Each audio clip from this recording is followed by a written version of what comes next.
They were neck and neck at that point in time. And the trick, because of the halfway mark, they were completely neck and neck. 2 wickets down, 73, 74 odd.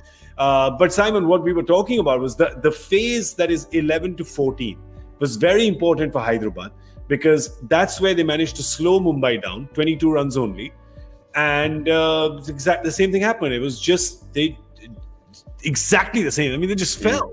They just kept falling. The wickets kept falling. The runs didn't come. I don't know how much of it you make out to be just really good bowling, or it was just really reckless batting. Well, they're getting in front of the run rate early, 57 without loss. They're so similar, aren't they? Those two little pitches there, each side, 17 for 2, 30 for 3. So they lost 47 for 5. Mumbai, 48 for 3. So they're just so similar in that middle period where players are unable to work the ball around for singles. Yeah. That has been the major concern. It's taking ones and twos. They're losing their heads by thinking we have to hit fours, we have to hit sixes.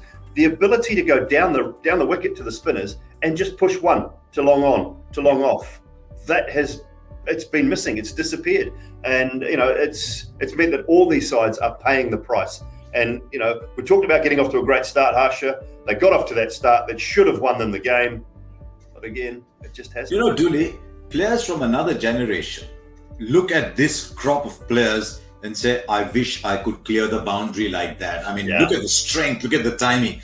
I think they will now turn around and say, I wish they could rotate the strike like us and take twos. Field is deep. I'll just touch it in the gap. I'll run 2. I'll hit 1. I take 2 twos, 2 singles. I've got 6 of the over. Then if I get a boundary somewhere, that's great. But 2s and 1s, matches are being lost in Chennai because people are not hitting 2s and 1s. Not because they're not hitting 4s and 6s. I think those are cancelling out. Pollard's 2 6s, Vijay Shankar's 2 6s. To some extent, that'll get cancelled out. But we've seen Hyderabad lose 2. We've seen Kolkata lose 1. They're losing from situations where they could have won without boundaries. And that's a luxury. How many T20 games do you get to play where you can win without needing to hit 3 6s in the end? And for a large part of the chase, it was fairly under control. And Simon, I mean, here's the thing that they're looking at. I mean, for Hyderabad, I know it's trying to choose between the devil and the deep blue sea. They had a botched chase a few days back. There's a botched chase today. Any similarities that you see in it? It's just the fact that they were just trying for one is set batsman getting out and the other just trying to go for the big shots when they're not required.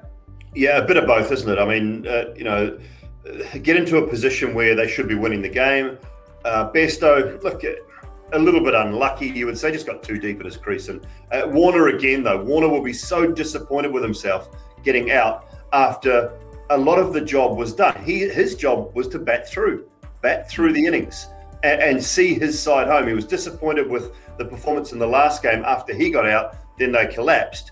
It was his job because Bairstow had got out first. It was his job tonight to bat through the innings and be not out at the back end and see his team home. Don't just talk the talk, you've got to walk the talk as well when you're the skipper. And that is the issue. So the collapse through the middle again, I mean, I think, some of the guys on commentary were describing it quite well. Matthew Hayden, I think, was talking about what's wrong with hitting the ball along the ground into the gap. If you're looking for the boundary, take the 4 option by hitting it all the way along the ground. If it goes hard enough, it's in the gap, that's okay. But as soon as the ball goes in there, you are asking. And clearly, what we haven't probably talked enough about is one side of that ground at Chennai is a big boundary. Guys are really struggling to clear one side, but they're clearing the other side quite comfortably.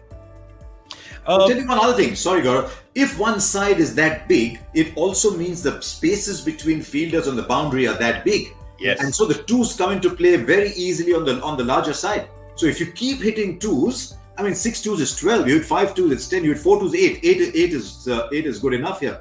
I remember something Polly said once, and this was a few years ago. He said, because of the variations, bowlers are now unable to bowl 6 balls one way. There's some days when just 6 good balls, good enough. Similarly, I think batsmen are now unable to have a plan B where just hit down the ground for twos. Yeah. Maybe they've got so used to hitting the big ones and backing themselves to hit the big ones. So they tell themselves, no problem, there'll always be 4 6s at the end. And when that doesn't happen, there's no way to go.